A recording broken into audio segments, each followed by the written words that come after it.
सपा विधायक डॉक्टर संग्राम यादव के आवास पर होली मिलन समारोह का किया गया आयोजन।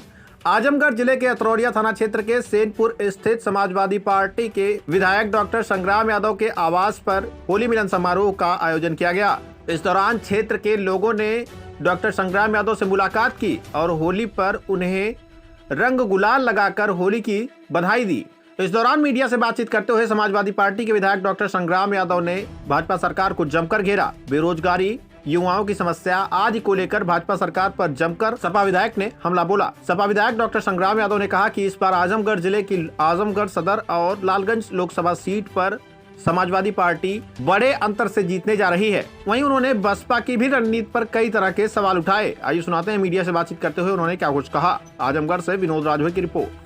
और चुनाव भी चल रहा है, इस दौरान क्या संदेश क्या कहेगा? देखो, ये रंगों का त्योहार है। हमारा देश दुनिया का सबसे रंगीन देश है। यहाँ विभिन्न प्रकार के रंग मिलकर के एक बड़ा देश बन जाते हैं। हम विभिन्न जातियों धर्मों में बटा हुआ उत्तर देश, हमारी अनेकता में एकता का भाव लिए हमारा देश, ईद और होली का त्यौहार लिए हमारा देश अपने आप में जो हमारी सनातन संस्कृति है, हमें अपने तीर्थों पर, अपने धर्म पर हमें गर्व है। आज आप देख रहे हैं कि हम सब मिल करके इस होली को त्यौहार को मनाने का काम कर रहे हैं। हमें आशा और उम्मीद है कि इस देश से बुराई जाएगी, नफरत जाएगी और जो प्रभु राम ने जो संदेश दिया, जो कृष्ण ने संदेश दिया, जो हमारे सूफी संतों ने जो संदेश दिया, जो महान संत कबीर ने संदेश दिया कि पोथी पढ़ पढ़ जगमुआ, पंडित भावा न कोय, और ढाई आखर प्रेम का पढ़े सो पंडित होए। हमारा देश आपस में मिलजुल करके रहना चाहता है। कौन अगड़ा है, कौन पिछड़ा है, कौन दलित है, कौन आदिवासी है, हमें ये जरूर है, लेकिन इसके बावजूद भी हम एक हैं। आपने चुनाव की चर्चा की, हम उसको दूसरे अवसर पे उस पर बोलेंगे, लेकिन इतने नाजुक दौर से यह देश गुजर रहा है कि जो जनता के लिए काम कर रहा है उसको सरेआम प्रायोजित करके बड़े बड़े जो मीडिया हाउसेज हैं, जो सीबीआई है, ईडी है, इनकम टैक्स है, उनके ऊपर रेड डलवाई जा रही है। जिस केजरीवाल के एजुकेशन पॉलिसी को, जिस केजरीवाल को दिल्ली की महान जनता ने जबरदस्त समर्थन दिया हो, उस केजरीवाल को अहंकार में डूबे प्रधानमंत्री ने, भारतीय जनता पार्टी ने जेल की सलाखों में डाल दिया। उनके शिक्षा मंत्री सिसोदिया को डाल दिया, उनके राज्यसभा सांसद संजय सिंह को डाल दिया। झारखंड में जो हमारा चुना हुआ जनता का मुख्यमंत्री था हेमंत सोरेन, उनको जेल डाल दिया। जब जनता के चुने हुए मुख्यमंत्रियों को अहंकार में आकर के भारतीय जनता पार्टी उनको जेलों में डालेगी, तो आप सोचिए कि लोगों का क्या होगा। और कहती है, भारतीय जनता पार्टी कहती है भ्रष्टाचारी हैं। कोरोना जैसी वैक्सीन जो भारत के सुप्रीम कोर्ट ने जो कहा इलेक्टोरल बॉन्ड के बारे में, उस न्यूज को दबाने के लिए केजरीवाल को जेल में डाला गया। 500 करोड़ रुपया कोरोना वैक्सीन जो कंपनी बनाई उससे ले लिया गया। पूरा आप जब पढ़ेंगे तो इतना बड़ा देश में कोई भ्रष्टाचार नहीं किया होगा जितना बड़ा भ्रष्टाचार भारतीय जनता पार्टी की सरकार ने उत्तर प्रदेश और देश के अंदर किया। 50 लाख लोग परीक्षा देने गए, नौजवान पुलिस की परीक्षा देने गए, और जब परीक्षा कक्ष में परीक्षा दे के लौटे, उसी समय ही पता चल गया कि परीक्षा का पेपर लीक हो गया। हम सब ने प्रयास किया सरकार से कि नौजवानों के सपनों पर कुठाराघात मत करो। आखिर जो पेपर लीक किया गया उसको कह रहे हैं कि वो पकड़ा गया है, तो पकड़ा गया है तो हमने क्यों नहीं उसके घर को बुलडोजर चला गया। साधारण घटनाओं पे आप बुलडोजर चलाते हो, और जिसने 50 लाख नौजवानों के सपनों का कत्ल किया हो, आखिर उस पर बुलडोजर कब चलेगा। आज सारी नौकरियां आउटसोर्सिंग के द्वारा कर दे रहे हो। गुजरात की सारी कंपनी उत्तर प्रदेश जैसे विशाल राज्य पे सारे कारोबार पर कब्जा कर रही है, तो उत्तर प्रदेश का नौजवान कहाँ जाएगा, देश का नौजवान कहाँ जाएगा। अडानी और अंबानी की संपत्ति बढ़ती जा रही है और आम आदमी आज अपने खुशी से होली का त्योहार भी नहीं मना पा रहा है। आप कहते हो कि हम चंद्रयान पे चले गए, हम विकसित भारत हैं। 80 करोड़ देश की जनता आपके राशन की दुकान पर लाइन लगा करके आपका, ये मैं नहीं कहता, खुद प्रधानमंत्री सभाओं में कहते हैं कि 80 करोड़ जनता देश की अनाज ले रही है, खाद्यान्न ले रही है सरकारी सस्ते गल्ले की दुकान पे। तो बताओ ये समृद्ध भारत कहाँ है, विकसित भारत कहाँ है। और अगर वो विकसित भारत है तो 80 करोड़ जनता आज 5 किलो अनाज पे आश्रित क्यों है। तो भारतीय जनता पार्टी दोनों तरह की बातें करती है। असल में जब उसका पोल खुल रहा है तो जनता से घबराई हुई है, माननीय अखिलेश जी से घबराई हुई है। मैंने उत्तर प्रदेश की विधानसभा में कहा था कि तुम्हें अखिलेश जी से इतना क्यों डर लगता है, एक एक करके उनके सहयोगियों को तोड़ने का काम करते हो। लोकदल को तोड़ा तुमने, राजभर साहब की पार्टी को तोड़ा, इसमें भी तुम्हारा पेट नहीं भरा, तो हमारे लोभी और लालची विधायकों को तोड़ा। और आज उनके प्रति जनता का आक्रोश ना होता तो उन्हें वायु श्रेणी सुरक्षा क्यों देनी पड़ रही तुम्हें। तो केंद्र की, क्या उत्तर प्रदेश की पुलिस की सुरक्षा पर उन्हें विश्वास नहीं है। आज वो देश की सुरक्षा उनको दी जा रही है। तो आज भारतीय जनता पार्टी देश को गर्त में डालने का काम की, और इसमें सबसे बड़ा योगदान अगर देश को गर्त में ले जाने का है तो प्रधानमंत्री का तो है ही है, इस देश का जो मीडिया समूह है, जो लोकतंत्र का चौथा स्तंभ है, आज वो स्तंभ पूरी तौर पर मोदी चालीसा पढ़ने में व्यस्त है। उसे इस देश की गरीबी, नौजवानों के सपनों का कुठाराघात, किसानों के साथ जो दुर्व्यवहार है, महिलाओं के साथ जो अत्याचार है, वो दिखाई नहीं दे रहा है। ऐसे इस बार जो केजरीवाल की घटना को लेकर के चुनाव में इसका असर रहेगा। दिल्ली में हर सीटों पर भारतीय जनता पार्टी की जमानत जब्त होगी। विधायक जी, आजमगढ़ में 2 लोकसभा सीटें हैं, क्या स्थिति रहने वाली है दोनों लोकसभा सीटों पर? आप सबके सहयोग से जो जनता का रुझान है, मैं 3 दिन आजमगढ़ लोकसभा में टहला हूं, और लालगंज और उतरौलिया का जहां सवाल है, आप सब आए दिन देखते ही हैं कि हम लोग आप सबके बीच में रहते हैं।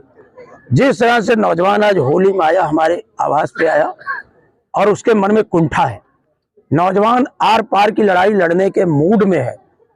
मुझे आशा और उम्मीद है कि नौजवान भारत को मजबूत करने के लिए, अपने माँ बाप के सपनों को पूरा करने के लिए, इनके भ्रष्टाचार का जो ये लंका बनाए हैं, उस लंका को ध्वस्त करने के लिए नौजवान बढ़ चढ़ करके आगे आएगा, और बाबा साहब के बनाए हुए संविधान को अपने हाथों में ले लेकर के चलेंगे। उसकी कसम खाएंगे कि जब तक मोदी की अहंकारी सत्ता को हम देश से खत्म नहीं कर लेते हैं, उत्तर प्रदेश से उनकी सत्ता को हम भगा नहीं लेते हैं, तब तक हम चैन की नींद नहीं सोएंगे। ये अकेली लड़ाई संग्राम यादव की नहीं है, ये अकेली लड़ाई माननीय अखिलेश यादव की नहीं है। ये लड़ाई एक जन आंदोलन का रूप ले ली है। अगड़े पिछड़े दलित किसी जाति धर्मों के हम लोग हों, सबको लगता है कि उनके सपनों का कत्ल हो रहा है, उनके साथ अन्याय हो रहा है। देश का प्रधानमंत्री इतना अपने डरा महसूस कर रहा है कि एक कमजोर और मरा लोकतंत्र देश को थोपना चाहता है। ऐसे अहंकारी राजा का अंत होगा, और हम सब विविध रंगों में फैले हुए लोग, भले आज देखे कोई नीला रंग लगाया है, कोई हरा, कोई लाल, कोई पीला, यही तो भारत की खूबसूरती है। यही रंग मिल करके इंद्रधनुषी रंग हो जाता है, और इसी इंद्रधनुषी रंग को हम बरकरार रखेंगे, और देश को जो ये गर्त में ले जाने का प्रयास कर रहे हैं, हम उनके पंजे को मजबूती के साथ पकड़ करके सब शहीदों के सपनों का भारत बनाएंगे, राष्ट्रपिता महात्मा गांधी के सपनों का भारत बनाएंगे। बसपा के विधायक जी, बसपा के रोल को किस तरह से देखते हैं इस लोकसभा चुनाव में? उनको भारतीय जनता पार्टी के पूरी तौर पर चुंगल में फंस चुकी हैं। जिस पार्टी को मानवर काशीराम साहब ने साइकिल चला करके गांव-गांव जिस आंदोलन को पहुंचाने का काम किया था, एक बहुत बड़ी तादाद आज गांव में उनके समर्थकों की बस्ती है। पहले उनसे अन्य वर्गों को अलग किया गया, करते करते करते करते उनकी पार्टी को दीमक की तरह लोग चाट गए। जो सच का आईना दिखाना चाहता था उसको उन्होंने अपने समर्पित पार्टी के नेताओं को एक एक करके बाहर करने का रास्ता किया। आज बहुजन समाज पार्टी जैसी मजबूत पार्टी जो रही हो, आज वो इतना जनता में उसको लेकर के इतना निराशा है, उनके समुदाय के लोगों के अंदर कुंठा है कि जो बाबा साहब के सपनों को लेकर के मान्यवर साहब ने आम जनता को जगाने का काम किया था, उसको ले जाकर के बहन मायावती जी आरएसएस के दरवाजे पर ले जाकर के उनके कोठरी में ले जाकर के उस विचारधारा को सौंपने का काम किए हैं। आज वो इतने बड़े जंग में अगल बगल आप नजर उठा करके देखेंगे तो कहीं भी वो लड़ाई में दिखाई नहीं देती है। इसलिए हम उनसे खासकर जो मिशन में काम किए हैं, जो उनके लोगों से हम कहना चाहते हैं कि जो माननीय अखिलेश यादव ने पीडीए की बात किया है, हम उस पीडीए पर खरा उतरेंगे। और आप जानते हैं कि मैं उत्तर प्रदेश की विधानसभा में भी पीडीए की वकालत करता हूं, जनता की अदालत में भी पीडीए की वकालत करता हूं, और मुझे बहुत खुशी है कि हमारी समाजवादी पार्टी और उसके नेता माननीय अखिलेश यादव ने बड़ी मजबूती के साथ पीडीए की बात किया है। और आशा और उम्मीद है कि एक बार जनता उन पर विश्वास करे, माननीय अखिलेश जी पर, और सारे लोग मिलजुल करके भारतीय जनता पार्टी को। गठबंधन था बसपा के साथ, लेकिन इस बार ऐसा गठबंधन नहीं हो सका, क्या कारण रहा इसका? भारतीय जनता पार्टी के वो दबाव में है। जो भारतीय जनता पार्टी कहती है, और जैसे जब सारे नेता चुनाव के मैदान में उतर चुके हैं, 6-7 महीने से उतर चुके हैं, ऐसे वक्त पर भी बहन जी कहीं एक भी सभा में या किसी से मिलने का काम नहीं कर रहे। विधायक जी, आज होली का त्योहार है और यहाँ के युवाओं के लिए क्या कहना चाहेंगे? युवाओं से कहेंगे को नेताओं के इंतजार में ना रहे, वो खुद मनन करे कि उनके सपनों का कत्ल कौन कर रहा है, उनके परीक्षा के पेपर को आउट कौन करा रहा है, उनकी नौकरियों को आउटसोर्सिंग पे ले जाकर के पूंजीपतियों और सामंती ताकतों के तिजोरी में डालने का, कैद करने का काम कर रहा है। अगर वो युवा है, अगर वो जिंदा इंसान है, तो जिंदा हो तो जिंदा नजर आना जरूरी है। तो अगर वो जिंदा है, नौजवान अगर अपने आप को महसूस करता है कि वो नौजवान है, तो उसे जवान होना चाहिए, दिखना चाहिए कि वो जवान है। हमारे नेता माननीय मुलायम सिंह कहते थे कि नौजवान वो है कि जो बहस खड़ी करे, जो तर्क और वितर्क करे। नौजवान वो नहीं है कि जो किसी के बहकावे में आकर के अपना निर्णय लेता। उत्तर प्रदेश में इस बार कितनी सीटें आने को मिली? ये बात कहना बहुत कठिन है। हो सकता है चुनाव आते आते दो फांट हो जाए, जैसी उम्मीद लग रही है। एक तरफ राष्ट्रवादी ताकतें जो इस देश में पिछड़ों के साथ न्याय करना चाहती हैं, जो बाबा साहब के संविधान को बचाना चाहती हैं, जो रोजगार देना चाहती हैं, जो आपके बच्चों के लिए बड़े बड़े विश्वविद्यालय बनाना चाहती हैं, अस्पताल बनाना चाहती हैं, पॉलिटेक्निक कॉलेज बनाना चाहती हैं। जैसे हमने अतरौलिया के अंदर अस्पताल बनाया, मगरहा के अंदर पॉलिटेक्निक कॉलेज बनाया, समधी के अंदर डिग्री कॉलेज बनाया, कलौरा पे पुल बनाया। एक तरफ ये ताकतें हैं और दूसरी तरफ वो ताकतें हैं कि जो बाबा साहब के संविधान को और लोकतंत्र को अपने पैरों के तले कुचलना चाहती है, जो अग्निवीर जैसी योजना ला करके नौजवानों के सपनों का कत्ल करना चाहती हैं।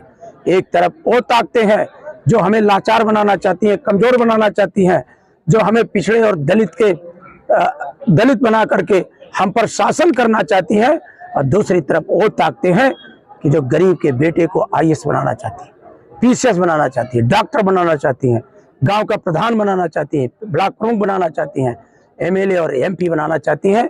एक तरफ वो ताकतें होंगी, एक तरफ वो ताकतें होंगी जो केजरीवाल को जेल में डालती हैं, जो हेमंत सोरेन को जेल में डालती हों, जो जनता की चुनी हुई सरकारों को तोड़ती हों, और जहां जनता उनके खिलाफ फैसला देती हो वहां पे उस सरकारों को तोड़ करके, प्रलोभन दे करके कमजोर करती हो। ऐसी ताकतों का हम सब लोकसभा में बहुत करारा जवाब देंगे और हम दूसरे कॉन्फ्रेंस में आपसे मिलेंगे, तब हम बताएंगे उत्तर प्रदेश किस रास्ते पर है।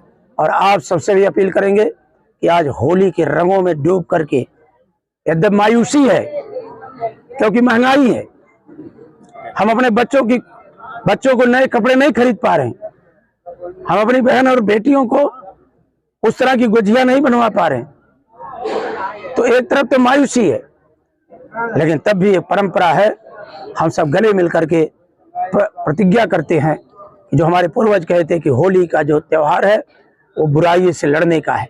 अगर हमारे अंदर कहीं कोई मनभेद है तो उसको खत्म करके हम होली के दिन एक दूसरे से गले लिख करके एक नया इतिहास रचने की तरफ आगे बढ़ेंगे। आप सबको भी बहुत बहुत शुभकामनाएं।